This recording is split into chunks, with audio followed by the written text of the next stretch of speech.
करजखेडा येथील प्रकरणातील आरोपीला फाशीची शिक्षा व्हावी या मागणीसाठी पीडित कुटुंब बसले धाराशिव जिल्हाधिकारी कार्यालयासमोर उपोषणाला। आरक्षण आमच्या हक्काचं नाही कुणाच्या बापाचं, आरक्षण आमच्या हक्काचं नाही कुणाच्या बापाचं। कोण म्हणतंय देत नाही, घेतल्याशिवाय राहत नाही, कोण म्हणतंय देत नाही। घेतल्याशिवाय राहत नाही। देश की ब्रिगेड, संभाजी ब्रिगेड, देश की ब्रिगेड, संभाजी ब्रिगेड, आरक्षण आमच्या हक्काचं नाही कुणाच्या बापाचं, आरक्षण आमच्या हक्काचं नाही कुणाच्या बापाचं। आज संभाजी ब्रिगेडच्या वतीनं पूर्ण महाराष्ट्रावर हे धरणे आंदोलन, लक्षवेधी आंदोलन या ठिकाणी करण्यात आलेलं आहे।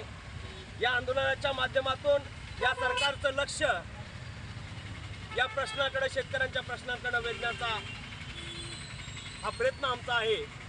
कारण या सरकारने शेतकऱ्याची कर्जमाफी करू असं आश्वासन दिलं होतं, त्याची पूर्तताही या सरकारने केली नाही। आणि आता शेतकरी या सततच्या पावसामुळे, दुष्काळग्रस्त शेतकरी अनेक प्रश्नाने या ठिकाणी हवालदिल झालेला आहे आणि त्या त्यांच्या या प्रश्नाला वाचा फोडण्यासाठी संभाजी ब्रिगेड या ठिकाणी लक्षवेधी आंदोलन करत आहे। काय मागण्या आहेत तुमच्या?